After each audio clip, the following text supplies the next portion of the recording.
Hello students, welcome back to another video. तो हमने new batch 2026-27 की क्लासेस हर एक सेमेस्टर के हर एक सब्जेक्ट के स्टार्ट कर दी है और आज की वीडियो में हम बीए थर्ड सेमेस्टर के हिंदी गद्य के यूनिट नंबर 1 का टॉपिक पढ़ने वाले हैं। आज की जो वीडियो है आपके हिंदी गद्य के यूनिट नंबर 1 की पार्ट 2 है। यूनिट नंबर 1 में आपको पढ़ना है हिंदी गद्य साहित्य का संक्षिप्त इतिहास, जिसमें आपको मैंने यूनिट नंबर 1 की पार्ट 1 की वीडियो में पढ़ाया था हिंदी कहानी का उद्भव और विकास। और आज की वीडियो में हम पढ़ने वाले हैं हिंदी उपन्यास का उद्भव और विकास। उपन्यास का मतलब होता है नॉवेल। तो हिंदी में जो उपन्यास है एक गद्य है, एक हिंदी की विधा है। देखिए, ये बात तो आप जानते ही हैं कि प्रेमचंद्र का जब टाइम था हिंदी साहित्य में, तो उस टाइम जो उपन्यास था बहुत ही ज्यादा विकसित हुआ था और प्रेमचंद्र को क्या कहा जाता है, हिंदी उपन्यास का सम्राट कहा जाता है। तो आज की वीडियो में हम सभी युगों में देखने वाले हैं कि किस तरीके से हिंदी उपन्यास का उद्भव और विकास हुआ है। चलिए देखिए, यहाँ पर लिखा हुआ है हिंदी के प्रारंभिक उपन्यासों का उद्देश्य पाठकों को अधिकांश कल्पना लोक में विचरण कराना और उनका मनोरंजन मात्र ही था।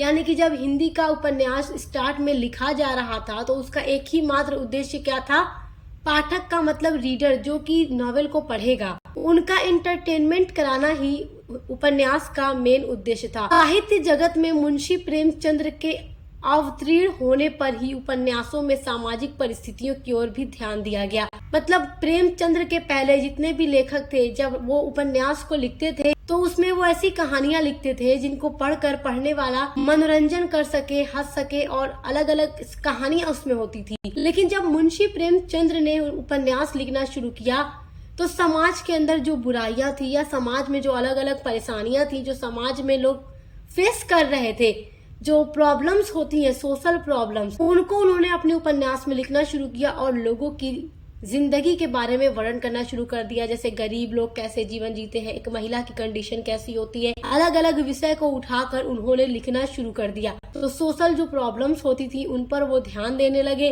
तो प्रेमचंद्र के उपरांत जिस उपन्यास साहित्य का निर्माण हुआ उसका तो प्रमुख लक्ष्य ही मनुष्य के सामाजिक जीवन का विश्लेषण है। यानी मनुष्य जो जीवन गुजार रहा है उसकी रियलिटी पर बेस्ड उपन्यास इन्होंने लिखना शुरू कर दिया और इंसान के जीवन का विश्लेषण करने वाला उपन्यास इन्होंने लिखना शुरू कर दिया। इसीलिए कहा जाता है कि जो प्रेमचंद्र थे उन्होंने मानव जीवन के निकट यानी नजदीक लाकर उपन्यास का वर्णन किया है। उपन्यास में उन्होंने मानव के जीवन का वर्णन करके मनुष्यों की समस्याएं और प्रॉब्लम्स, अलग अलग जो चीजें वो फेस करता है समाज में रहकर, उनको लिखना शुरू कर दिया। ऐसी स्थिति में सुगमता की दृष्टि से हिंदी उपन्यास साहित्य को उपन्यास सम्राट मुंशी प्रेमचंद्र को केंद्र मानकर 3 कालों में विभक्त किया जाता है।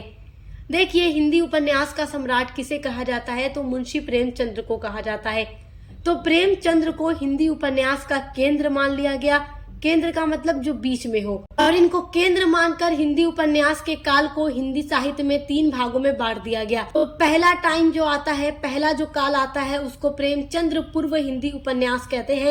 यानी कि प्रेमचंद्र जब अभी उपन्यास नहीं लिख रहे थे तो उनसे पहले जो भी लेखक थे उपन्यास लिख रहे थे हिंदी के, उनके बारे में आपको इसमें पढ़ना है। यानी प्रेमचंद्र के काल से पहले, युग से पहले लिखे गए उपन्यास प्रेमचंद्र पूर्व यानी पहले के हिंदी उपन्यास 1882 से लेकर 1918 ईस्वी तक की चीजें इसमें हैं। उसके बाद प्रेमचंद्र युगीन हिंदी उपन्यास आप पढ़ेंगे। उसके बाद प्रेमचंदोत्तर उपन्यास को आप पढ़ेंगे, यानी प्रेमचंद्र से पहले, प्रेमचंद्र का युग और प्रेमचंद्र के बाद का युग। देखिए, प्राय विद्वानों की मान्यता है, यानी जो विद्वान होते हैं उनकी मान्यता है कि लाला श्रीनिवास दास का जो परीक्षा गुरु हिंदी का पहला मौलिक उपन्यास है।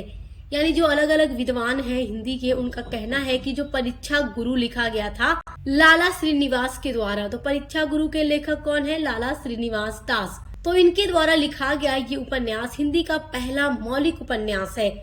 और आचार्य शुक्ल कहते हैं कि पंडित श्रद्धाराम फिल्लौरी विरचित भाग्यवती जो है वो हिंदी का प्रथम उपन्यास है। यानी अलग अलग लेखक, अलग अलग विद्वान, अलग अलग राइटर के द्वारा लिखी गए उपन्यास को हिंदी का पहला और अच्छा उपन्यास मानते हैं। तो कुछ विद्वान परीक्षा गुरु को मानते हैं और आचार्य जो शुक्ल है वो भाग्यवती को पहला उपन्यास मानते हैं।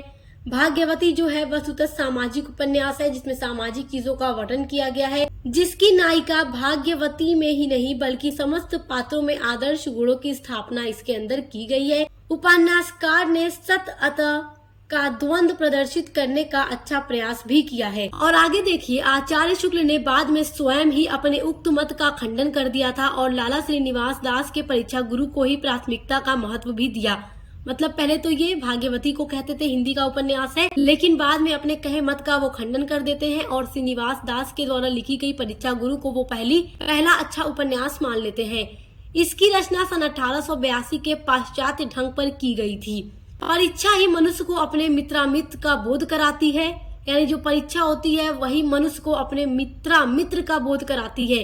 विपत्ति आने पर ही मानव यह समझ पाता है कि उसका वास्तविक हितैषी कौन है, यानी अपना कौन है। देखो, जब तक आपके जीवन में परेशानियां नहीं आएंगी, मुसीबतें नहीं आएंगी, तब तक आप नहीं समझ पाएंगे कि आपका अपना कौन है और आपका पराया कौन है। जो बुरे वक्त में साथ देता है वही आपका अपना मित्र होता है, अपना होता है, और जो बुरे वक्त में साथ छोड़ दे वो उसको आप कैसे अपना कह सकते हैं। यही इस उपन्यास का वर्ण्य विषय है।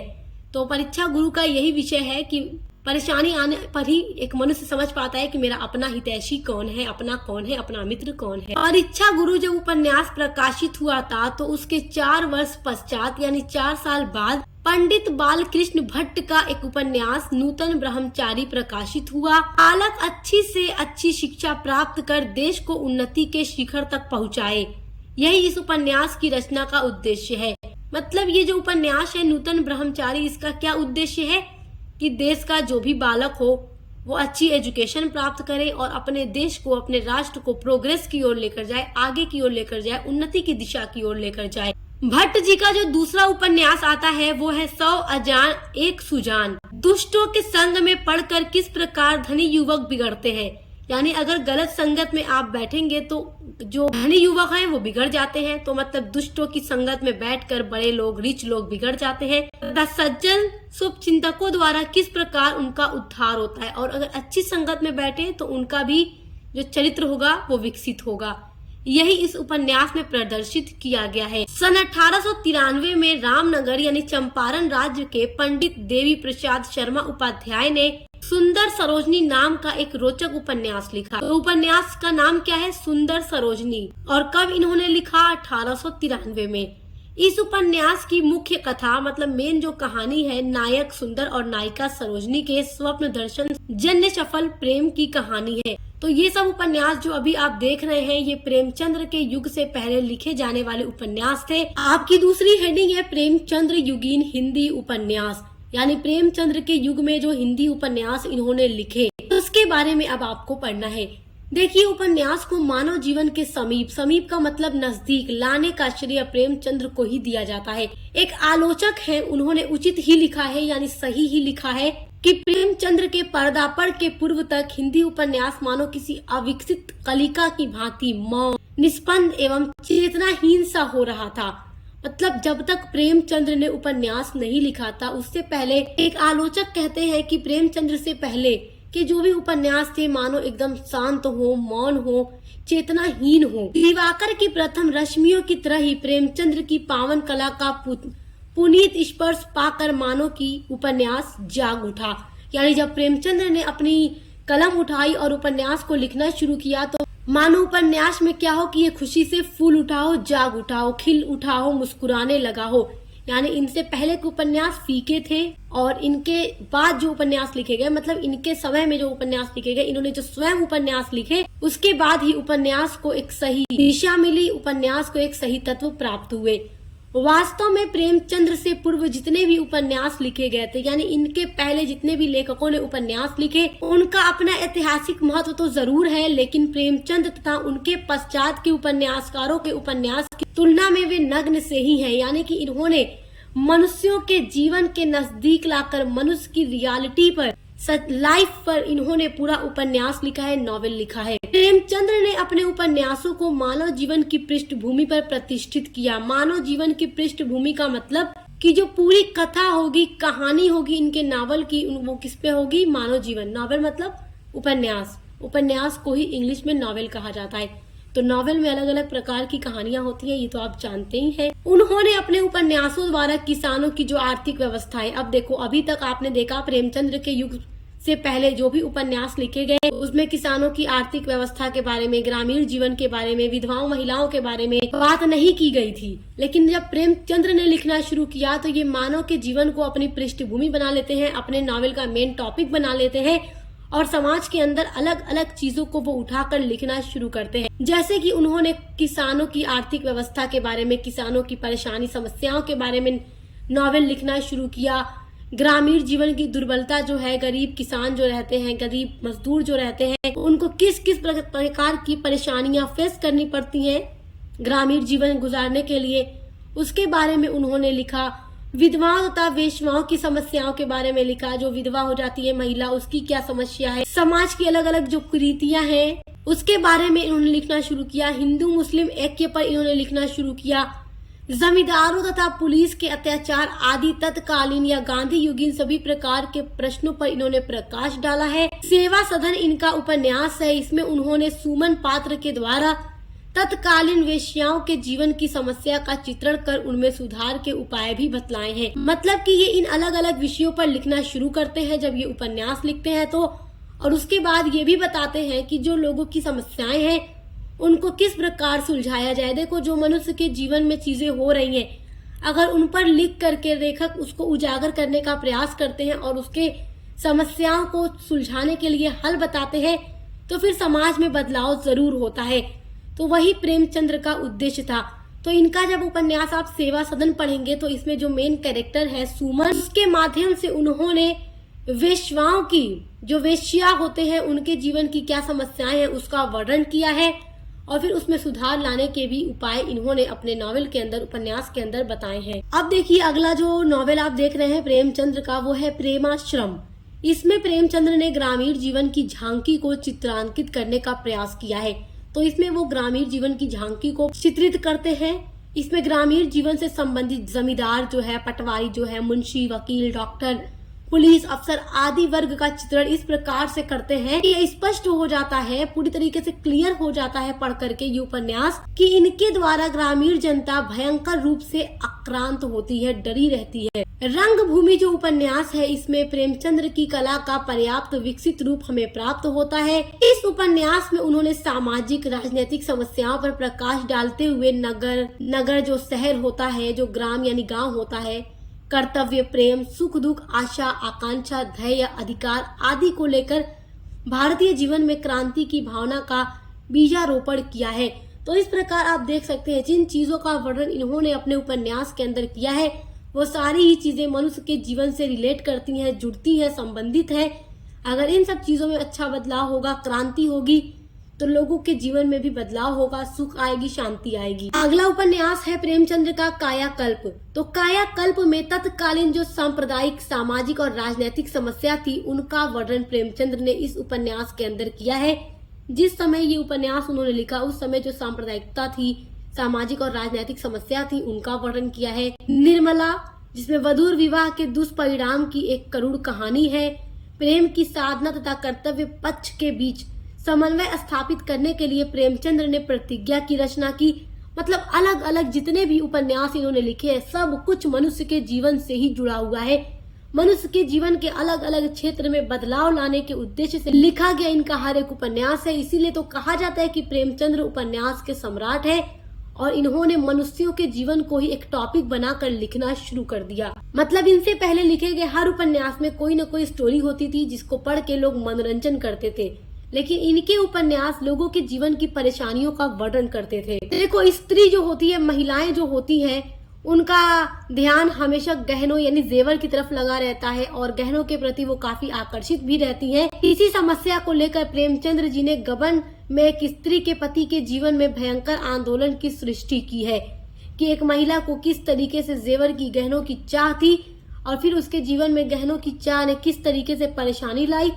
आप इस उपन्यास को पढ़ेंगे तो आपको पता चलेगा। सारा उपन्यास मैं आपको पढ़ाऊंगी, आपको टेंशन लेने की जरूरत नहीं है। उन्होंने रंगभूमि की राजनीतिक समस्याओं पर पुनः एक बार कर्म भूमि में प्रकाश डालने का प्रयास किया है। ये उनका उपन्यास है।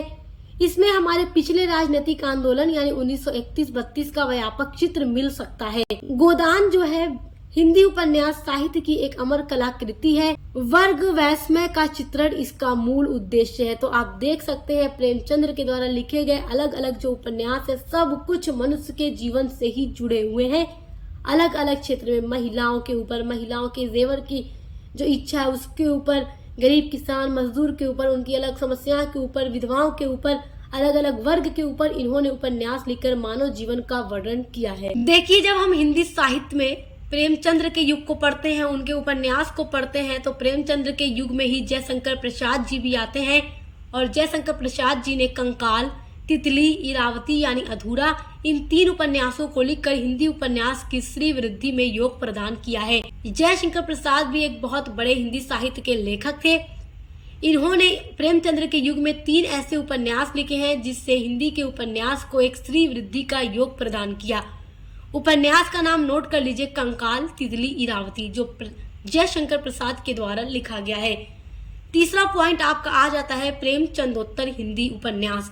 अभी तक आपने प्रेमचंद्र के युग के उपन्यास को पढ़े, अब प्रेमचंदोत्तर हिंदी उपन्यास को आप देखेंगे। देखिए, प्रेमचंद्र के युग तक जितने भी उपन्यास लिखे गए उनमें विभिन्न प्रवृत्तियों से स्पष्ट लक्षण नहीं मिलते थे, लेकिन बाद में जो भी उपन्यास लिखे गए उनमें विभिन्न प्रवृत्तियां उभर कर सामने आई, यानी अलग अलग प्रकार के उपन्यास सामने आते हैं। अतः जो प्रवृत्तियां हैं उनके आधार पर प्रेमचंदोत्तर उपन्यास साहित्य का विवेचन दृष्टव्य है। प्रेमचंद्र के युग के बाद प्रेमचंदोत्तर युग में आप सामाजिक उपन्यास के बारे में देखेंगे। व्यक्तिवादी उपन्यास, समाजवादी उपन्यास है, ऐतिहासिक उपन्यास है, मनोविश्लेषणवादी उपन्यास है, यानी लेखकों ने अलग अलग प्रकार के उपन्यास लिखना शुरू किया। और सामाजिक उपन्यास में समाज के बारे में चीजें बताएंगे, व्यक्तिवादी में व्यक्ति के बारे में चीजें, मतलब अलग अलग प्रकार के उपन्यास सामने आते हैं इस युग में। तो आइए अलग अलग उन प्रकार के उपन्यासों पर भी नजर डाल लेते हैं और देख लेते हैं वो कौन कौन से उपन्यास प्रमुख लिखे गए। पहला पॉइंट है सामाजिक उपन्यास। ये सारे उपन्यास के नाम और लेखक के नाम आपको याद रखना है, एग्जाम में ये सारी चीजें आपको लिखनी होगी। देखिए, इस श्रेणी में यानी इस प्रकार के उपन्यास में प्रमुख जो उपन्यासकार थे वो थे शिया रामशरण गुप्त, विशंभर नाथ कौशिक, अमृतलाल नागर और फणीश्वर नाथ रेणु। ये सब सामाजिक उपन्यासकार हैं। शिया रामशरण गुप्त के द्वारा लिखा गया गोद उपन्यास है और अंतिम है आकांक्षा और नारी उपन्यास। प्राय सभी पात्र भारत की संस्कृति के उपासक हैं, तो इसमें सामाजिक जीवन का वर्णन है। इसके अलावा विशंभर नाथ कौशिक का उपन्यास है माँ का भिखारिनी, जो उपन्यास है श्रेष्ठ सामाजिक उपन्यास है। देखिए, बहुत ही आसान भाषा में लिखा हुआ है, ये सब चीजें आपको रटने की भी जरूरत नहीं है, समझ लेंगे तो आपको बस केवल उपन्यास का नाम, लेखक का नाम याद रखना है। जिनमें जीर्ण शीर्ण आवरण के अंदर छिपे एक महान हृदय का स्पंदन वर्णन करते हैं। अमृतलाल नागर के द्वारा लिखा गया उपन्यास महाकाल, इसमें बंगाल के दुर्भिक्ष की समस्या का चित्रण ये करते हैं। उसके अलावा इन्हीं के द्वारा लिखा गया अगला उपन्यास है सेठ बॉकेमल, जिसमें उन्होंने सामाजिक अत्याचार का चित्रण किया है। और इनके द्वारा लिखा गया जो अगला उपन्यास है बूंद और समुद्र, इसमें ये सामयिक चेतनाओं का सुंदर वर्णन करते हैं। तो उसके अलावा जो फणीश्वर नाथ रेणु के द्वारा लिखा गया उपन्यास है मैला आंचल परती परिकथा, जिसमें वो देहातों की आत्मा में होने वाले आलोड़न और विभोज की झांकी चित्रित करते हैं। अगला उपन्यास का प्रकार है व्यक्तिवादी उपन्यास। देखो, इस वर्ग में यानी व्यक्तिवादी उपन्यासकार में आते हैं भगवती प्रसाद वाजपेयी, उपेंद्र नाथ अश्क, रामेश्वर शुक्ल अंचल, उषा देवी मिश्रा आदि। ये सब जो उपन्यासकार हैं वो व्यक्तिवादी उपन्यास लिखते थे। अब देखो, उन अलग अलग लेखकों के उपन्यास के नाम लिखे गए हैं। देखो, इन्वर्टेड कॉमा के अंदर जो भी लिखा गया है वो क्या है, उपन्यास का नाम और लेखक का नाम। जैसे यहाँ देखो, भगवती प्रसाद वाजपेयी का उपन्यास है पपीता की साधना, दो बहनें, चलते चलते आदि। ये उपन्यास इन्हीं के हैं, जिसमें पात्रों के व्यक्तिगत चरित्र को उभारा गया है, यानी जो मेन कैरेक्टर होते हैं उनके कैरेक्टर को दिखाया गया है कि इनका कैरेक्टर किस तरीके का है। अब देखो, अश्क जी का यानी उपेंद्र नाथ अश्क का उपन्यास है गिरती दीवारें, गर्म राख, बड़ी बड़ी आंखें और सितारों का खेल। इस उपन्यास में भी पात्रों के चरित्र की ही एक सांचे में ढाले गए हैं। मतलब कि ये व्यक्तिवादी उपन्यास है जो पर्सनालिटी को, कैरेक्टर स्केच को बताता है किसी भी पात्र का। पात्र का मतलब देखो, कोई भी स्टोरी आप पढ़ते हैं, नॉवेल पढ़ते हैं, उसमें मेन कैरेक्टर्स होते हैं, तो उनके कैरेक्टर का वर्णन करता है ये उपन्यास। रामेश्वरम शुक्ल के द्वारा लिखी गई, देखो, धूप, नई इमारत, उल्का, मरुप्रदीप उपन्यासों में व्यक्तिगत सुख दुख, आशा आकांक्षा और सुंदर झांकी प्रस्तुत की गई है। और देखो अगला उपन्यास है लक्ष्मी नारायण लाल के द्वारा लिखा गया धरती की आंखें, बया का घोंसला और सांप में ग्रामीण जीवन का चित्रण किया गया है। उषा देवी मित्रा द्वारा लिखा गया उपन्यास है वचन का मोल, पिया, जीवन की मुस्कान, नष्ट नीड़ उपन्यासों में नारी की स्वतंत्रता सत्ता का स्वर स्पष्ट रूप से ध्वनित किया गया है। यानी इन उपन्यासों के अंदर ये महिलाओं की फ्रीडम पर बात करती हैं। अब देखो इसके अतिरिक्त कृष्णचंद्र भिक्खु के उपन्यास हैं आदमी का बच्चा, सक्रांत और भंवरजाल। विष्णु प्रभाकर के उपन्यास है निशिकांत। ये सारे उपन्यास भी व्यक्तिवादी उपन्यास के एग्जाम्पल हैं। तीसरा पॉइंट है यानी तीसरा प्रकार है प्रेमचंदोत्तर युग में हिंदी का समाजवादी उपन्यास। देखो जो यशपाल लेखक थे या नागार्जुन थे या भैरव प्रसाद गुप्त थे, रांगेय राघव आदि जो उपन्यासकार थे, ये समाजवादी यथार्थ को अपने विवेचन का विषय बनाते हैं, यानी ये समाजवादी उपन्यास लिखते हैं। यशपाल ने दादा कॉमरेड, देशद्रोही, पार्टी कॉमरेड, मनुष्य के रूप आदि उपन्यासों में समाजवादी दृष्टिकोण से यथार्थवादी चित्रण किया है। देखो चौथा है ऐतिहासिक उपन्यास। तो अब ऐतिहासिक उपन्यासकारों के अंदर आते हैं वृंदावन लाल वर्मा जी, चतुर सेन शास्त्री जी, राहुल सांस्कृत्यायन जी, रांगेय राघव जी, यशपाल। ये सारे जो लेखक थे अपने अपने उपन्यास के माध्यम से ये लोग पास्ट यानी अतीत की चीजों का वर्णन करते हैं। वृंदावन लाल वर्मा का उपन्यास है गढ़कुंडार, विराठा की पद्मिनी, मूसा ही ब्रिजू, झांसी की रानी लक्ष्मीबाई जो आपके सिलेबस में प्रिस्क्राइब्ड है। उसके अलावा कचनार, मृगनयनी, अहिल्याबाई, माधव की सिंधिया और भुवन विक्रम आदि ये सब ऐतिहासिक उपन्यास हैं। उसके बाद देखिए वैशाली की नगरवधु, सोमनाथ। उसके बाद है वैरछाम। ये सब चतुरसेन शास्त्री के द्वारा लिखे गए प्रसिद्ध उपन्यास। अच्छा देखिए यहाँ पर एक बात पर ध्यान दीजिएगा। आप सोच रहे होंगे कि मैम एग्जाम में हमें इतना लंबा लंबा लिखना होगा, तो नहीं डियर स्टूडेंट्स, आपको इतना लंबा लिखने की जरूरत नहीं है। आपसे जब उपन्यास के प्रकार पूछेगा तो आप इन सभी उपन्यासों के लिए हेडिंग डाल दीजिएगा, जैसे सामाजिक, व्यक्तिवादी, समाजवादी, ऐतिहासिक, मनोविश्लेषणवादी। बाद कुछ लेखकों के नाम, एक दो लेखकों के नाम और उनके 2-3 उपन्यास के नाम भी आप लिख देंगे तो भी आपको नंबर मिल जाएगा। इतना कुछ आपको याद करने और रटने की जरूरत नहीं है। चलो राहुल सांस्कृत्यायन के बारे में चलो आप ये लोग आप पढ़ लीजिएगा और स्क्रीनशॉट चाहे तो ले लीजिएगा। देख लेते हैं मनोविश्लेषणवादी उपन्यास में कौन कौन से उपन्यास हैं और कौन कौन से लेखक हैं। तो इस श्रेणी में जो उपन्यास लिखने वाले लोग हैं वो है जैनेन्द्र कुमार, ईला चंद्र जोशी, अज्ञेय। तो एक दो नाम आप याद रख लो एग्जाम के लिए कि मनोविश्लेषणवादी उपन्यासकार कौन थे। जैनेन्द्र कुमार का नाम देखो इजी है, ईला चंद्र जोशी या अज्ञेय, कोई भी नाम आप एक दो याद कर लो, उसके बाद आप लिख देना। देखो जैनेन्द्र कुमार का उपन्यास है परख, ये एक मनोविश्लेषणवादी उपन्यास है। इसके अतिरिक्त सुनीता, त्यागपत्र, कल्याणी और सुखदा और अतीत भी मनोविश्लेषण प्रधान उपन्यास है। तो आप इतना भी लिख देंगे तो भी एग्जाम में नंबर मिल जाएगा। इतना डिटेल में लिखने की जरूरत आपको नहीं है। तो आई होप कि आप उपन्यास के बारे में समझ गए। देखो आप इतना समझ गए ना कि 3 युग है, प्रेमचंद्र से पहले का युग, प्रेमचंद्र का युग और प्रेमचंदोत्तर युग। और प्रेमचंदोत्तर युग में ही आकर उपन्यास के अलग अलग रूप हमें देखने को मिलते हैं और अलग अलग प्रकार के उपन्यास लिखे जाते हैं। आप सभी उपन्यास के प्रकार के नाम याद रख लो और उसके 1-2 लेखक और 1-2 उपन्यासों के नाम याद रख लो। बाकी इतना लंबा लंबा एग्जाम में लिखने की जरूरत नहीं है। वही चीजें आप अपने वर्ड्स में बना देंगे तो भी आपको नंबर मिल जाएगा। और एग्जाम में आंसर किस तरीके से लिखना है उस पर मैं वीडियोस बनाती रहती हूँ, तो आपको टेंशन लेने की जरूरत नहीं है। स्टूडेंट्स देखिए अगली वीडियो जो होगी हिंदी नाटक का उद्भव और विकास होगी। अगर आपको बुक से पढ़ने में प्रॉब्लम हो रही है तो मैं हिंदी नाटक का उद्भव और विकास के लिए एक शॉर्ट नोट अच्छा सा बना दूंगी आपके लिए और फिर मैं उसी से वीडियो आपको बनाकर प्रोवाइड करा दूंगी, जिससे आपको एग्जाम की तैयारी करने में आसानी रहेगी। तो अब मिलते हैं अगली वीडियो के साथ।